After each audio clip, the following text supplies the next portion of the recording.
Welcome back to the 185th episode of the Daily Flip podcast. I'm your host, Alex, and today we're going to be flipping through some of the top stories, including how some people are now saying they can no longer justify a vote for Biden in 2024, an interesting article about a snafu going on in Virginia, and it could actually cause the Democrats in the Senate to lose their position, and an article talking about how black children are underdiagnosed with ADHD and how it could be a problem if it already isn't one. And, of course, we will end day with our Daily Delight, a story meant to leave you feeling positive and ready to take on the day. Now, that's enough rambling for me. Let's jump into our daily debate. So Biden, he's having a hard time. We've talked about the statistics before on the podcast about how he's losing young voters, how he's losing black voters.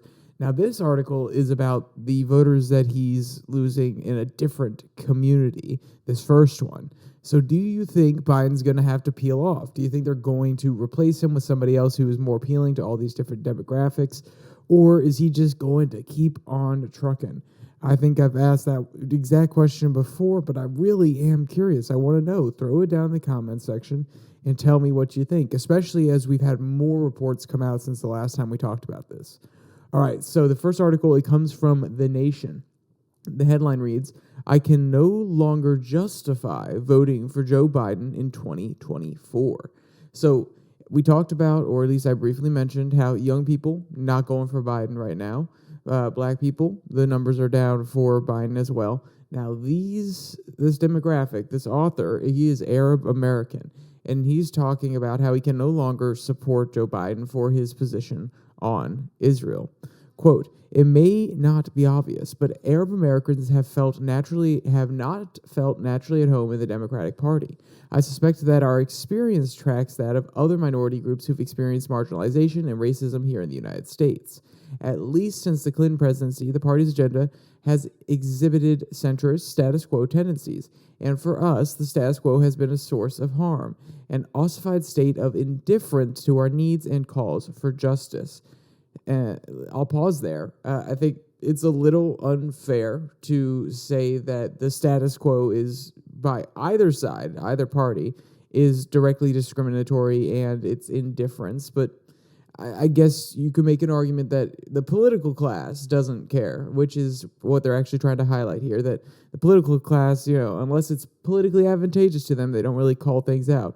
But the normal citizens of the United States who are in the middle, even on left or right, doesn't matter how far you go, I'm pretty sure they have an intense care for most humans. There are, of course, exceptions to every rule, but make sure, he's talking about the politicians here, not the average, everyday citizen. At least that's what I hope, because otherwise that says something sad about the way that some Americans view their fellow citizens.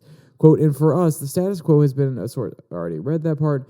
"I first had serious doubts about Joe Biden when I learned he self-identified as a Zionist. For me, as a Palestinian American and millions of Palestinians living through apartheid, Zionism isn't a way of seeing the world. It's a political theory that establishes Jewish dominance over the people and land of Palestine and Israel.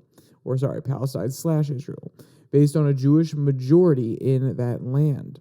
It seeks to justify unsuccessfully repeated bouts of ethnic cleansing, occupation, inequality before the law.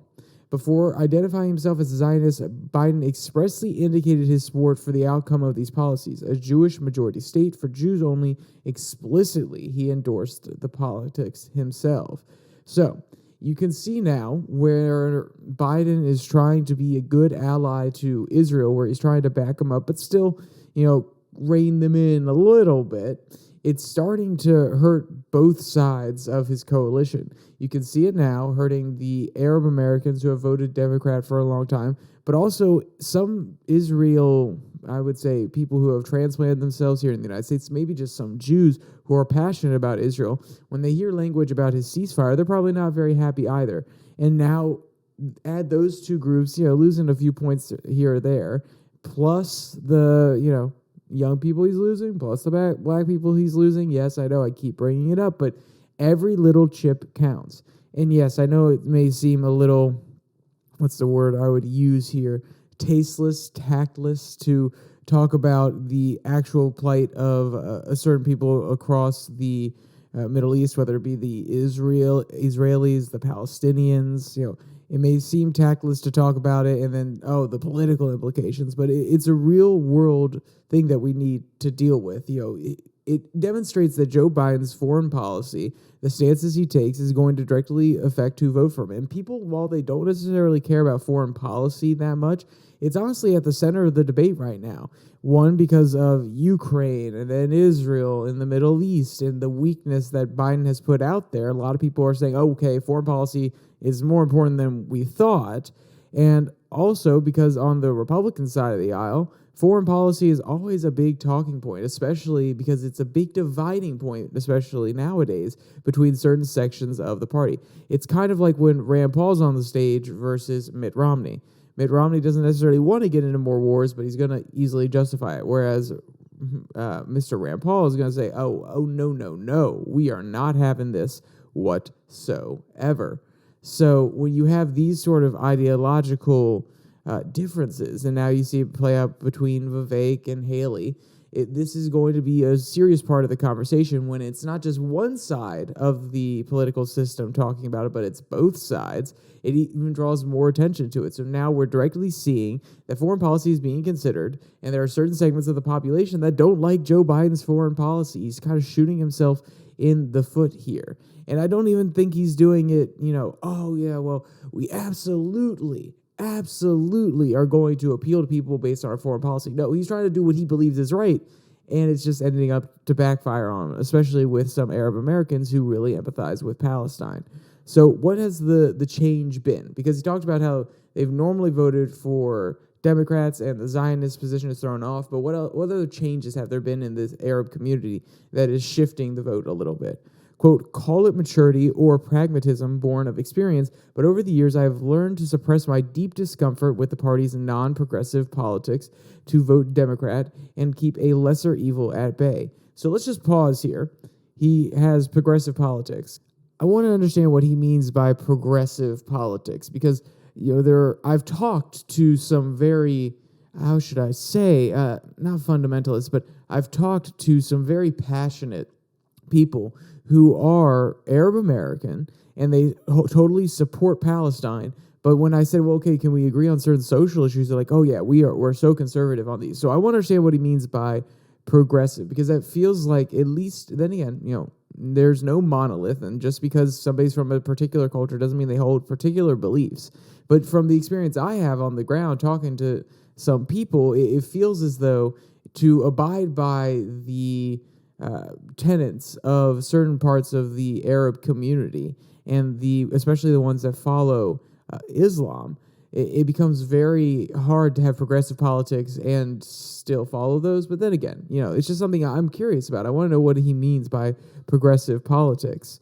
But that's besides the point. Quote, in 2021, after voting for Jill Stein in 2 presidential elections, I relented and joined up. Here in Philadelphia, I ran for and won a seat on a committee as a committee person in my ward. In that capacity, I worked to turn out voters for John Fetterman. I voted for Joe Biden. I have no intention of doing so again next year. The past 3 weeks have transformed me. I've viewed shocking, nauseating videos documenting the genocide underway in Gaza. I've seen the neighborhoods I grew up in eliminated totally. I cannot describe the pain of viewing my extended family suffering through state-sanctioned terror. I cannot describe the horror they're experiencing, their awareness of their dehumanization, and the agonizing knowledge that they have been abandoned by a cynical world. Now with Gaza in total darkness, literal and metaphorical, I dread the worst is that I am justified in expecting it. And I mean, those are powerful words. Those are very, very powerful words. They really hit you in the heart, and they resonate. And when you have these sort of people experiencing things like this, when they know what it's like to be over in that location, and they see it happening again, just like it happened when they were possibly growing up, or seeing the same cycle play over and over and over, it can be extremely frustrating. And yeah, if I was a person like this and had personal experience with something, and then I saw a president going out and doing something that I believe perpetuates that thing that I had to experience that I didn't enjoy when I was growing up, Of course I wouldn't vote for him. I would not throw my weight behind him. And this is the problem Joe Biden has. He is a person who is playing a delicate game of politics while still trying to be a great, principled president on some of his key issues. And I'm sorry to say, but if you're playing a delicate game of politics and you actually care about the polls, which I'm not saying Joe Biden does, I'm saying he's following his heart at this point. Now, if he changes his opinion drastically, maybe it's because of the polls. But it's hard to be a person who is truly principled versus someone who follows the polls. And I just hope that if Biden believes that this is the right way to go, that supporting Israel is the right way to go, and that's the foreign policy he wants to pursue it. Just expect these sort of things and don't fumble when you hear stories like this and statistics coming out that you're losing these demographics. And I'm not saying Biden is. And I'm not saying that I agree with everything Biden's doing. I do agree that we need to put our weight behind one of the sole democracies in the Middle East. Does that mean that everything they do is 100% justified? No, but we do need to support our ally, especially when they are a critical linchpin to our foreign policy in the Middle East. No doubt about that. But at the end of the day, Joe Biden's going to do what Joe Biden's going to do. And if he looks at these poll numbers and he gets scared and he backs down, or at least if he backs down, and the polls are telling him this, maybe you could say there's a correlation there. But I hope that he sticks true to his principles. He seems like a pretty, or at least he seemed like a pretty strong-headed, proud individual when he was still in the Senate. Let's see if that track record persists, or if he's going to have to back down and fold. He didn't do it with Ukraine, but we'll see with Israel, because it is a lot more thorny, and it doesn't necessarily appeal to his base like Ukraine did. All right, so let's jump to our next article that comes from Just the News. The headline reads, Virginian Democrats may lose control of state Senate as members' residency under question. So, when I read this, I was like, what? Really? We're going to have a problem with residency here. They're going to possibly get somebody off of the Senate. And, when I first read it, I was like, okay, this kind of feels like a little bit of Republic activism. I'm not saying that the claims aren't true, and I am not saying that they are not warranted. But it felt like, okay, so they were looking for a way to overturn this decision. They've been researching this for a while. They've been doing I don't want to say oppo, but they've been doing the legwork for a while to get information that could possibly, overturn this senator if she got in, or at least disqualify her from running in that location. And now that things have solidified, they have the information and they are throwing it out there. But the first label I gave, because I give labels to each section, I named this one Oopsie. So let's give it a read. Quote, Virginia Democrats may be facing issues retaining control of the state Senate as a senator who won her election last week is now under question for potentially misrepresenting her residency. Democrats are slated to retain control of the Virginia Senate 21-19, but because Virginia requires candidates to live in the district they are running to represent, given the current controversy surrounding state Senator Ghazla Hizmi, I'm sorry if I mispronounced her name, the balance of the legislature may change. Hizmi, a Democrat who has served since 2020, said on her campaign paperwork that she lived in an apartment in North Chesterfield in Senate District 15, which she won with 61.9% of the vote. However, 4 neighbors filed a complaint stating that Hizmi lived in Middleton. And I'm sorry, I do live in Virginia. I don't know that town by heart, so I'm sorry if I'm mispronouncing that as well. Outside of the district. And they provided a spreadsheet showing that they had passed her home 61 times in October to document her residency. While Daily Wire reported Saturday, the documentation also includes photos and notes that her car was present at the residency late at night and early in the morning. So one, maybe, she has another car. Maybe she has a detail. I don't think she has a detail because I don't know why state senators would get a detail. But could be a totally rational explanation here. Maybe she swapped cars with the husband. I don't know. But it does seem a little bit odd. Also, I want to know what they intend to do here. Because if they actually disqualify her, then that means that there's probably 2 options. One, the person that was running against her instantly gets in, or they redo the primaries, or they put up another candidate and then they redo the election. And if a Democrat won in this district by 61.9% of the vote, is it actually going to change anything? Are they actually going to not vote for a Democrat again because it's not Hisme, especially when the redistricting shuffled her constituency around a little bit, and she's not necessarily talking to the same people that she used to be talking to when she got elected the first time. So she had to do a lot of groundwork. So I don't think it was just loyalty to her. I think it was probably more loyalty or, how should I say, admiration for the party than her specifically. So I don't know if this attempt to get her gone is going to actually change anything. That being said, if she lied about where she is living, which I'm sure plenty of politicians do, they have a house, they rent out an apartment, they live there for a little bit, or they live there for a good amount of time. I'm sure lots of people do this. But if she was caught doing it, she was lying, she wasn't there enough to prove that she is a resident of that district, then yes, we can't stand for this. I mean, that's like me moving to Missouri a month before the governor's race and saying, oh yeah, I'm a resident of Missouri and you should elect me for governor. No.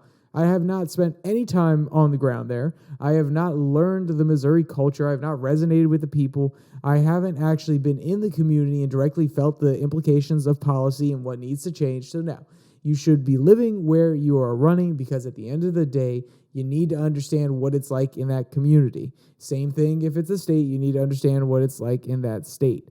And also, we shouldn't be, I mean, it goes even larger. It applies to UN. You're not going to appoint a South African minister to represent the United States at the UN, because at the end of the day, does he have a full understanding of United States culture? Is he a United States citizen? So come on. This is seriously something that just needs to be addressed. Will it actually change anything? I don't necessarily know.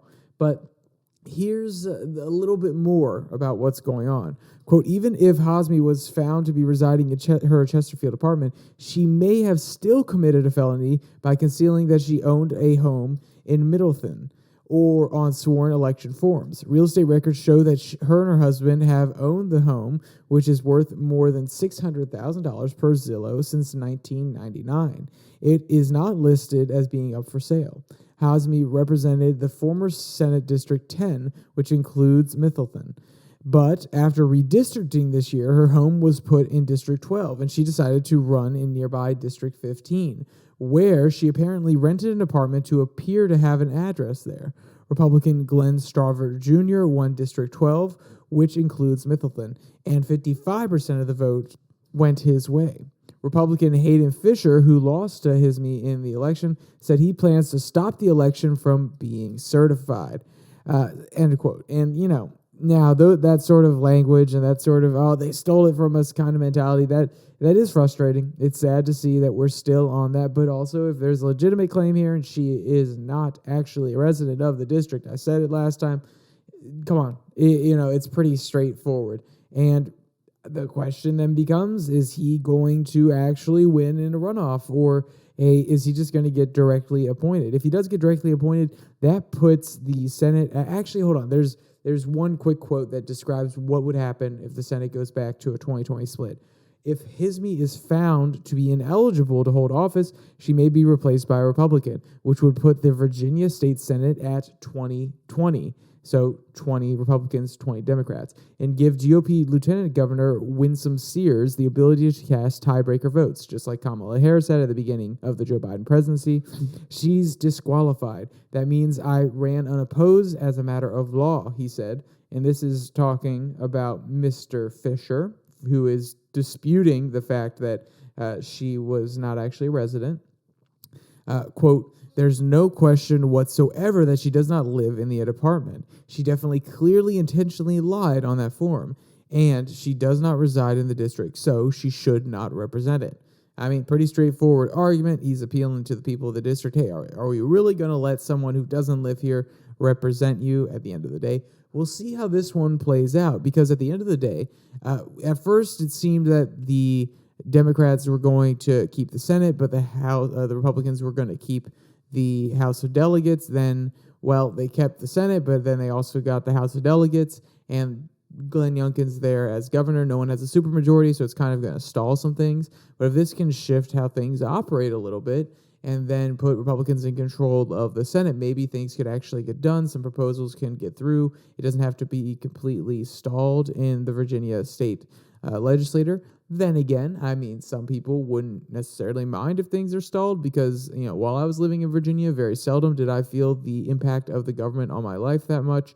Very seldom did I see things or hear things that were completely outrageous to me. Then again, wasn't in the business world where a lot more regulations are a lot more pronounced and you can find them on a daily basis. And there are plenty of things that I didn't notice, but it's not as though I felt an overwhelming change in my lifestyle due to some sort of legislation that's being passed. So the government seems to be pretty removed from Virginians' lives, at least when it comes to putting new things on the books. And honestly, if this keeps them from putting more new things on the book, no matter what side they come from, if it's limiting government, sure, be okay with that. But if it's anything that increases government in any way, shape, or form, I'm okay with it stalling out. I also don't live in Virginia anymore, so it's not like it directly affects me right this moment. But, who knows? May go back to Virginia, beautiful state, beautiful place, family there, so on and so forth. But the point what I'm getting at is if they're stalling, it's not necessarily a bad thing. I mean, when government can't get too much done, it doesn't have to be the end of the world. I mean, at the end of the day, if you don't feel them in your life, in my opinion, that's not a bad thing. And if they're not able to intrude in your life more because they can't do anything, that's not a bad thing. But that's just me. That's my libertarian streak, coming out nice and strong on that one. And that is small L libertarian, not big L, not the party. It's the, the ideology or even that, I would say the lifestyle. I think that libertarianism is more of a lifestyle, honestly. Sorry, I don't know why I went a little Trumpy there, but my point in saying that is, I'm not aligned with the Libertarian Party, but there is a certain libertarian streak in me that says, hey, government, can you just leave me alone? And if they can't pass legislation and they can't intrude in your life, I think that's a good thing. That was a really quick way of saying that whole rant that I just did. But thank you for listening for a little bit. So our last article comes from Truth Out, and the headline reads, Black children, especially males, force alarming gap in ADHD diagnoses.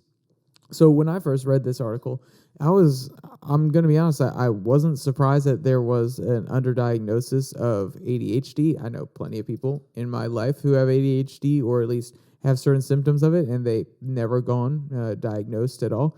And then also when I heard that Black kids were not being diagnosed either, and there's a disparity between the diagnoses of Black kids and white kids that also really didn't surprise me. I don't know what else to say, but the information behind it and some of the quotes that they have here in this article are very interesting. I think they're worth talking about, and maybe it can enlighten some things so we can actually make some changes and address some of these issues. Quote, as a kid, Wesley Jackson Wade would have been set up to succeed. His father was a novelist and corporate sales director, and his mother was a special education teacher.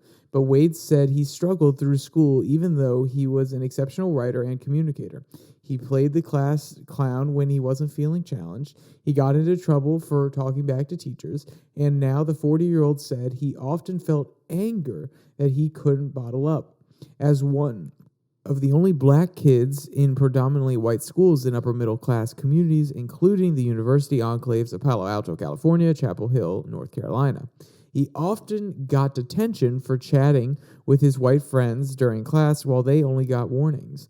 He chalked it up to his being Black. Ditto, he said, when he was wrongly arrested as an 8th grader for a bomb threat at his school while evacuating with his white friends. So he wasn't surprised that his behavioral issues drew punishment, even as some of his white friends with similar symptoms instead started getting treatment for attention deficit hyperactivity disorder. So you can see here that what they're trying to imply is there is an inherent bias, that certain people who in the system are looking at Black students versus white students, and they're just assuming that Black students are more rambunctious or they're more disruptive, and that's probably racism if it's being applied to one race but not the other. And then also you can see that, okay, no, it's just a behavioral issue on his part rather than symptoms of ADHD that these other white students are being treated for at the end of the day. And I would argue maybe that's 100. I'm not disagreeing with that, just so we're clear. But I would argue maybe the solution isn't actually diagnosing, in this case, him with ADHD, but just being more strict on the white students and not letting them get away with their behavioral issues and try to blame it on ADHD. Maybe their parents should actually, hold them accountable and say, hey, at the end of the day, you have ADHD. We're not going to put you on meds. You're just going to have to deal with it and figure out a way to live life without this Adderall or, doing certain different medications, just adjusting your lifestyle. And you may be thinking, wow, Alex, that's a little harsh, don't you think? And I'm going to tell you, as somebody who has ADHD. Now, let's be clear. It's not a severe symptom like some of the kids that you see nowadays who really do have terrible ADHD. I also know some parents who have kids with terrible ADHD, and they don't give them medication. They're doing the natural approach, which is you have to find a way to supplement some of these ADHD issues that are presented because of the way that your brain is wired. As somebody with ADHD who was very, very opposed to taking any form of medication by the time I found out, there are ways to live with it. There are ways that you can redirect that energy and then come out on the other side not feeling like you're all over the place, that you can actually put the attention where it needs to go and be successful without taking medication. Like I said, my case is not as severe, and I'm not trying to say, oh, I have ADHD, so I am the authority on this. But this is my opinion as someone who has dealt with ADHD, who has found some ways to mitigate it. It's not perfect. I do get distracted sometimes in conversations. Conversations go in totally weird directions rather than 100% staying on topic. Those symptoms still present themselves. But at the end of the day, there are natural ways to deal with this. And one of the natural ways to deal with it is to not blame the ADHD when your child's being rambunctious, but to hold them to account and say, hey, you got to get yourself under control. And it's sad to see that black students they're getting that, hey, you need to keep yourself under control treatment, while the white students are getting away with their parents saying, oh, no, Johnny has ADHD, or the teacher saying, oh, possibly he has ADHD, rather than holding them to the same level of account. And I don't necessarily, let's be clear, the article is going to argue that, hey, we need to treat them all for ADHD with medication, or all with the understanding that they have ADHD. I say the inverse. Yes, ADHD is a thing, but also hold everybody to the same level of account. And when you're not doing that, that is still preferring one group of people to the other. That is still being biased to one group of children than the other. It could be totally unconscious. It could be stereotypes that have built up over time. There's no doubt about that. I'm not calling it outright racism. I'm saying it's a lack of applying the exact same standards to everybody, viewing everybody in the same light. So there's an interesting quote that I want to grab here for the last little section, which talks about the differences in diagnoses and the different numbers of students who have been diagnosed in each population. Quote, it's been long known that black children are underdiagnosed in ADHD compared to their white peers. A Penn State report published in Psychiatric Research in September studied the extent of the gap by following more than 10,000 elementary students nationwide from kindergarten to fifth grade through student assessments and parent and teacher surveys.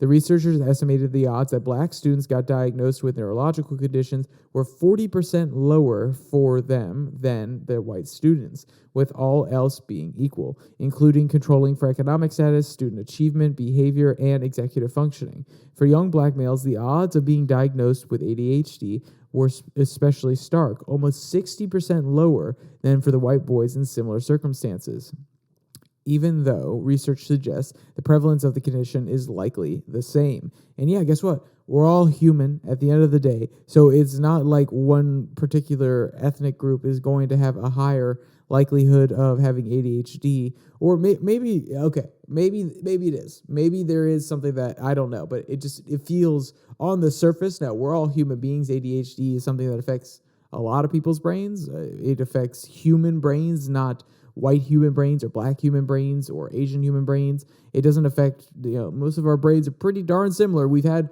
millions of conversations over the years about, there's this difference. And no, a brain is a brain, and ADHD affects a brain. So when we know at the end of the day that it affects everybody, but we're seeing different diagnoses level, it is an interesting question as to what's going on. And maybe it's parenting style. Maybe some parents in the Black community, they're like, no.